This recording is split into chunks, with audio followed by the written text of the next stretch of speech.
माननीय बहन जी अपने कार्यकर्ताओं से मिलती नहीं है, जनता के बीच जाती नहीं है।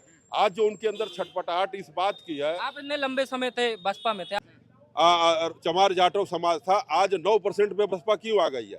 शेड्यूल कास्ट उत्तर प्रदेश में 23% है, 9% पे बसपा क्यों आ गए? 10% दलित वोट चला गया। और 3 बार बहन जी भाजपा से मुख्यमंत्री बन रही हैं, तो हृदय राम को 1 बार 2 बार भाजपा में जाने में क्या दिक्कत है? जब नेता बिकता है तो कार्यकर्ता भी बिकता है, समाज भी बिकता है। और समाज दलित हितैषी पार्टी भारतीय जनता पार्टी है। जब 2 जून गेस्ट हाउस कांड में बहन जी को मारने की कोशिश की गई थी समाजवादी पार्टी के गुंडों द्वारा, माफियाओं द्वारा, इनके लड़ने से किसको नुकसान होगा जब इनके पास कुछ है ही नहीं? तो अरे अरे अकेले इससे पहले भी लड़ी हैं। हाँ। 24 का चुनाव अकेले लड़ी हैं। 22 का चुनाव, ये उनको चुनौती ये बन गई कि कैसे हमारा ये भतीजा है, भाई का लड़का, ये नेता कैसे बनेगा? चंद्रशेखर अगर नेता बन गया, अरे जो जेल जाएगा संघर्ष करे। दलित राजनीति में सबसे पहला अगर नाम देखा जाए तो महन कुमारी मायावती जी का नाम आता है कि बड़ी नेता है, उत्तर प्रदेश की मुख्यमंत्री भी रह चुकी हैं। पिछले कुछ वर्षों से उनकी राजनीति में जिस तरीके से गिरावट देखी जा रही थी, अचानक से वो आती है और कहती हैं कि हम 2027 का चुनाव अकेले भी लड़ेंगे। हालांकि वो सपा के साथ भी गठबंधन कर चुकी, कांग्रेस के साथ भी गठबंधन करके चुनाव लड़ा उत्तर प्रदेश में। लेकिन भारतीय जनता पार्टी का अपना विजन है कि 2027 क्या 2047 तक हमारी सरकार देश में रहेगी और उत्तर प्रदेश में बनी रहेगी। विकसित भारत का सपना दिखा रहे हैं। इधर चंद्रशेखर आजाद रावण जो है भीम आर्मी के प्रमुख, वो भी कहीं ना कहीं मैदान में उतरते देखे जा रहे हैं और दलित राजनीति में उन्होंने भी अपना एक बड़ा चेहरा बनाया। लेकिन बसपा से उनकी कुछ कहीं ना कहीं बैठ नहीं रही है, तो लोग कयास लगा रहे हैं कि चंद्रशेखर के कहीं ना कहीं बयान से मायावती को फिर से नुकसान कहीं ना हो जाए।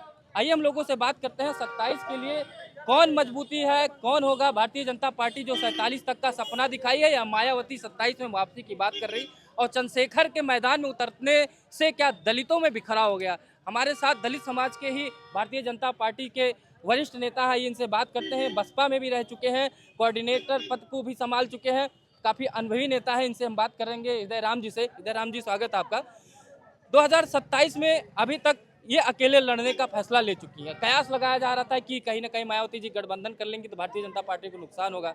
पिछले कुछ वर्षों से ये बसपा जो है सपा के साथ भी गठबंधन किया और कांग्रेस के साथ भी गठबंधन करके देख लिया, कोई फायदा नहीं हुआ। अब ये अकेले लड़ रही, किसका फायदा किसका नुकसान दिख रहा है? देखिए, आपके न्यूज चैनल के माध्यम से आपके दर्शकों, देशवासियों को, प्रदेशवासियों को आज गांधी जयंती की, लाल बहादुर शास्त्री जी की जयंती की और विजयदशमी की हार्दिक बधाई, शुभकामनाएं। और बहन कुमारी मायावती जी चुनाव हमेशा अकेले लड़ती है। अकेले लड़ने का कारण ये रहता है कि 403 विधानसभा की सीटों पे लड़ेंगे तो 403 कैंडिडेट मिल जाएंगे, और जिनको भाजपा से टिकट, सपा से, कांग्रेस से नहीं मिलेगा वो इनके पास आएगा और फिर इनका टिकट खरीदेगा। इनको पहले पैसा चाहिए। कोई चुनाव हारे चाहे जीते, सरकार बने चाहे बिगड़े, इनसे मतलब नहीं है। इनका टिकट बिके और इनको पैसा मिलता रहे, इनकी राजनीति ये है। जिस दिन बहन जी पैसा लेना छोड़ देंगी और कार्यकर्ताओं से मिलना शुरू कर देंगी, जनता के बीच में जाना शुरू कर देंगी, उस दिन मुख्यमंत्री छोड़ दीजिए, वो प्रधानमंत्री बन जाएंगे। लेकिन माननीय कांशीराम साहब के समझाए से नहीं समझी, और बाबा साहब के मिशन पे बनी ये पार्टी 14 अप्रैल 1984 को, 6 दिसंबर 1978 को बाम से माननीय कांशीराम साहब ने पूना में नौकरी छोड़ करके बनाया था। और गरीब दलित पिछड़ों की बात करने के लिए, बहुजन समाज की 85% की बात करने के लिए।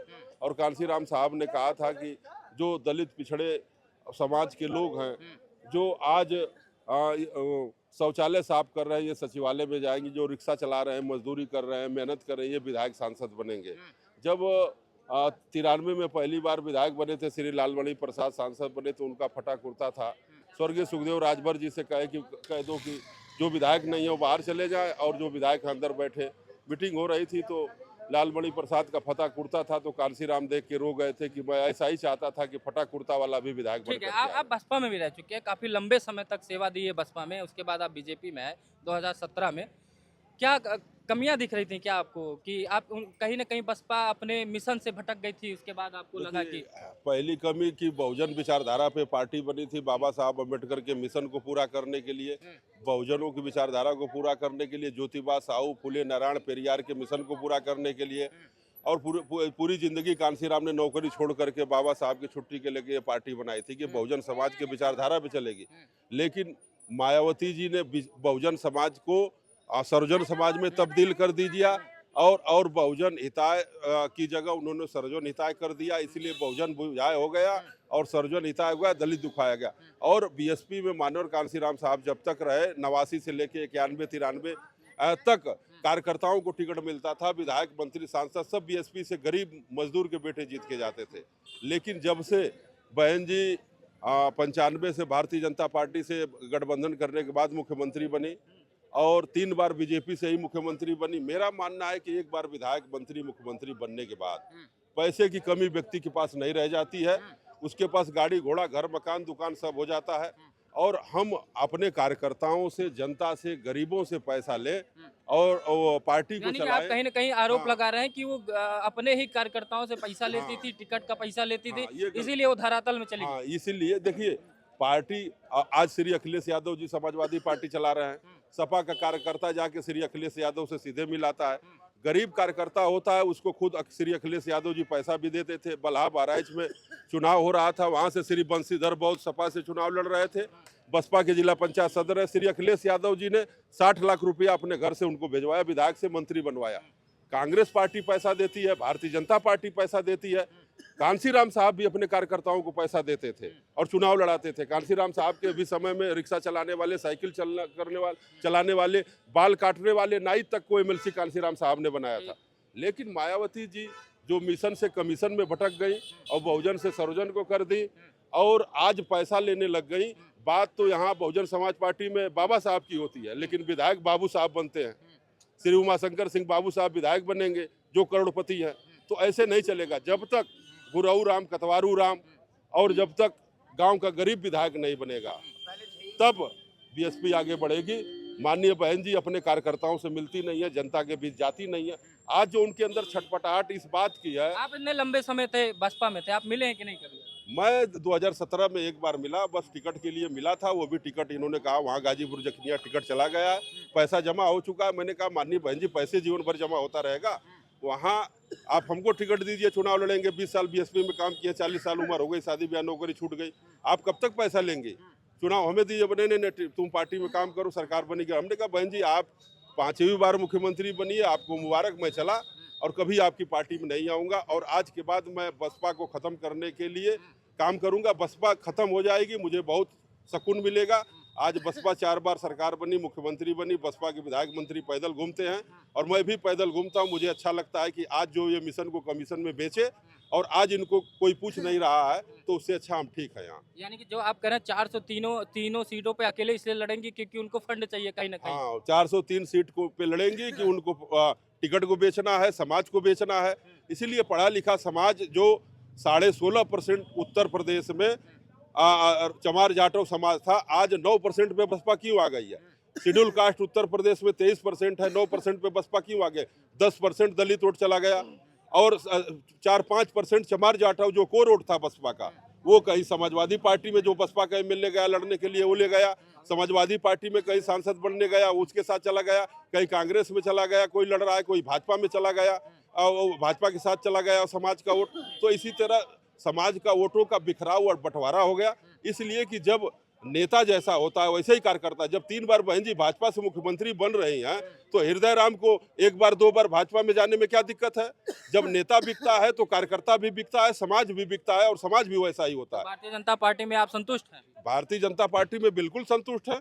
भारतीय जनता पार्टी में मान सम्मान है। अभी पिछले 2 तारीख को योगी जी से मिले, श्री कौशल किशोर जी 14 में सांसद थे, हमको प्रधानमंत्री मोदी जी से मिलवाए और दर्जनों बार मैं माननीय मुख्यमंत्री श्री योगी आदित्यनाथ जी से मिल लेता हूं। और यहाँ तो 50,000 1 लाख रुपया न होगा ना हम बहन जी के दर्शन कर पाएंगे। दर्शन करने के लिए भी हाँ, 50,000 रुपया 1 लाख रुपया दीजिए, बहन जी से मिलिए। अरे हम 50,000 1 लाख किसी गरीब के रिक्शा चलाने वाले मजदूर की बेटी को दे देंगे, वो पैसा लेके अपनी लड़की की शादी कर लेगा, हमको पुण्य मिलेगा। हम क्यों देंगे इनको पैसा? क्या है, गरीब की ऐसी पार्टी कौन सी है? दलित हितैषी पार्टी। दलित हितैषी पार्टी भारतीय जनता पार्टी है। जब 2 जून गेस्ट हाउस कांड में बहन जी को मारने की कोशिश की गई थी समाजवादी पार्टी के गुंडों द्वारा, माफियाओं द्वारा, तो भारतीय जनता पार्टी ने 12 बजे रात को इनको शपथ दिलाई थी। भारतीय जनता पार्टी ने इनकी जान बचाई थी। ब्रह्मदत्त द्विवेदी थे जान बचाने वाले और उनको मुख्यमंत्री एक बार नहीं 3 बार भारतीय जनता पार्टी ने, स्वर्गीय अटल बिहारी वाजपेयी ने, अडवाणी जी, स्वर्गीय लालजी टंडन ने, मुरली मनोहर जोशी ने, इन लोगों ने बनाया। भारतीय जनता पार्टी ने ही श्री रामनाथ कोविंद जी को राष्ट्रपति देश का बनाया। आज श्रीमती द्रौपदी मुर्मू आदिवासी समाज से, भारतीय जनता पार्टी इस स्वर्गीय रामविलास पासवान को जब तक रहे तब तक उनको केंद्र में मंत्री बनाया। आज उनका बेटा मंत्री है, इससे पहले उनका भाई मंत्री था। श्री रामदास अठावले साहब भी आज महाराष्ट्र के अंदर अकेले हैं, लेकिन फिर भी वो भारतीय जनता पार्टी। किसको होगा इनके लड़ने? इनके लड़ने से किसको नुकसान होगा जब इनके पास कुछ है ही नहीं तो। अरे अकेले इससे पहले भी लड़ी हैं। 24 का चुनाव अकेले लड़ी हैं, 22 का चुनाव लड़ी हैं, क्या हुआ? बसपा जो है सपा से भी गठबंधन किया, इन्होंने कांग्रेस से भी गठबंधन किया, अब अकेले लड़ेंगे तो अकेले मजबूती दिखेगी कि गठबंधन? जब तक बहन जी अपनी पार्टी से सतीश मिश्रा को नहीं निकालेंगी और कार्यकर्ताओं से नहीं मिलेंगी, जनता से नहीं मिलेंगी, पैसा लेना बंद नहीं करेंगी और सुरक्षित सीटों पे अपने कार्यकर्ताओं को निःशुल्क लड़ाएंगी, पिछड़े समाज को निःशुल्क लड़ाएंगी और मुसलमान समाज को निःशुल्क लड़ाएंगी, तब इनकी जाके कहीं गाड़ी पटरी पे आएगी। आरोप आप सतीश मिश्रा पे लगा रहे हैं, कहीं ना कहीं बसपा को नुकसान हुआ? हाँ सर, बिल्कुल कर रहा है। देखिए बसपा बनी है ब्राह्मणों के खिलाफ, जैसे भाजपा बनी है मुसलमान के खिलाफ। भाजपा का राष्ट्रीय महासचिव, राष्ट्रीय उपाध्यक्ष किसी मुसलमान को बना दीजिए और हर जिले में 1-1 टिकट मुसलमान को देने लगी, भाजपा खत्म हो जाएगी, हिंदुत्व का एजेंडा खत्म हो जाएगा। जो बीजेपी का, बहुजन का, बीएसपी का एजेंडा जो है वो ब्राह्मणवाद के खिलाफ है, मनुवाद के खिलाफ है, और आपने उसको राष्ट्रीय महासचिव बना के बैठाया हुआ है। आपने उनकी माँ के नाम से शकुंतला मिश्रा विश्वविद्यालय बनवाया हुआ है और आपने उनको राज्यसभा भेजती जा रही हैं कि समाज मने पढ़ा लिखा नहीं। मिश्रा को पार्टी से बाहर कर दे तो आप फिर चले जाएंगे बसपा में? बिल्कुल बहन जी, अगर बुलावे तो हम जाने के लिए तैयार हैं। निःशुल्क टिकट दे, पद दे, प्रत्याशी बनावे, सम्मान दे और बहुजन विचारधारा की कमी है। हाँ, बहुजन विचारधारा पे आवे, बाबा साहब के मिशन पे चले, कमीशन लेना बंद कर दें और समाज के लिए लड़ाई लड़े और आगे आगे चले। हम लोग पीछे चलने के लिए तैयार हैं।